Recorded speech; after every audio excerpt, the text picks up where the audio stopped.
আসসালামু আলাইকুম প্রিয় শিক্ষার্থীবৃন্দ। কেমন আছো সবাই? আশা করি আল্লাহর রহমতে সবাই ভালো আছো। পরীক্ষার অতিরিক্ত কঠোর নিয়ম, শিক্ষামন্ত্রীর পদত্যাগের দাবিতে একদল শিক্ষার্থীর বিক্ষোভ।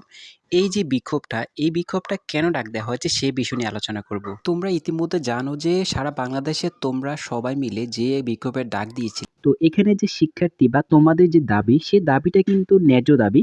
তো তোমরা ইতিমধ্যে নবম শ্রেণীতে কিন্তু একটা নতুন কারিকুলাম নিয়ে পড়াশোনা করেছো। দশম শ্রেণীতে এসে আরেকটা কারিকুলাম নিয়ে পড়াশোনা করেছো। এর মধ্যে তোমরা একটা শর্ট সিলেবাস পাচ্ছ এক বছরের মধ্যে শেষ করার।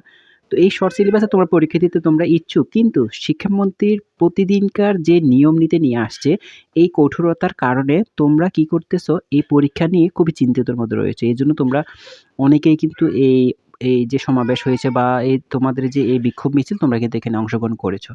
তো এই যে তোমাদের এই ন্যায্য দাবিটা, এই দাবিটা কিন্তু বিভিন্ন গণমাধ্যম তুলে ধরেছে।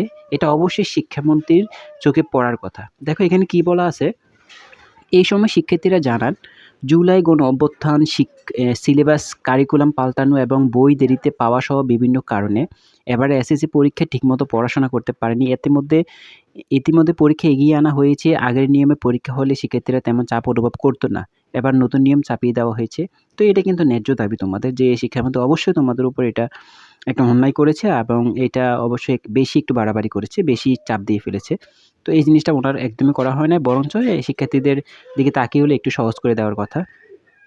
তো এখানে দেখো একজন শিক্ষার্থী তার বক্তব্য বলে, কেন্দ্রে সিসি ক্যামেরা পূর্ণাঙ্গভাবে থাকবে, মাথা ঘুরাতে দেওয়া হবে না, ৪ ফুটের বেঞ্চে একজন, ৬ ফুটের বেঞ্চে আরেকজন বসানো হবে। এসব নিয়ম আমাদের চাপিয়ে দেওয়া, আমাদের ভয় দেখানো হচ্ছে। আমরা চাই পরীক্ষাটা পিছিয়ে দেওয়া হোক। এই যে একটা কথা, এই পরীক্ষাটা পিছিয়ে দেওয়া হোক বা এই কথাটা কিন্তু তোমাদের মানানসই না। কারণ দেখো তোমরা পরীক্ষা যদি পিছিয়ে দেওয়া হয় তাহলে তোমরা কিন্তু একটা সেশন জটের মধ্যে পড়বে।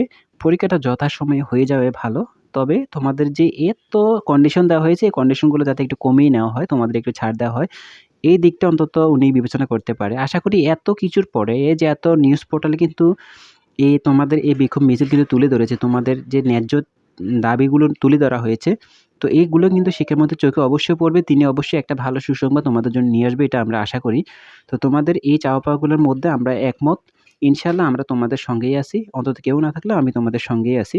আমি তোমাদের ন্যায্য দাবি যেগুলো আছে, ন্যায্য দাবি নিয়ে অবশ্যই আলোচনা করব। তবে একটা কথা, তোমরা তোমাদের চাওয়া পাওয়ার মধ্যে ভবিষ্যতে যাতে পরবর্তী যে প্রজন্ম আসবে, পরবর্তী যে বেচগুলো আসবে তোমাদের পরে, তারা যাতে সুবিধা ভোগ করতে পারে সেজন্য তোমরা অবশ্যই যে বিষয়গুলো নিয়ে তোমরা ন্যায্য দাবি জানাবে সেগুলো হচ্ছে, তোমরা অবশ্যই চেষ্টা করবে যে এই পরীক্ষায় এত কঠোরতা না করে অন্তত স্কুলে যাতে পড়াশোনাটা ঠিকমতো হয়, কোচিং ব্যবসাগুলো যাতে বন্ধ হয়।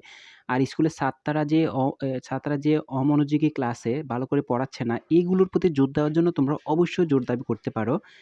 আর তোমাদের পরীক্ষার প্রশ্নপত্র যদি একই প্রশ্নপত্রে পরীক্ষা নেওয়া হয় সেটা কিন্তু অনেক ভালো হবে।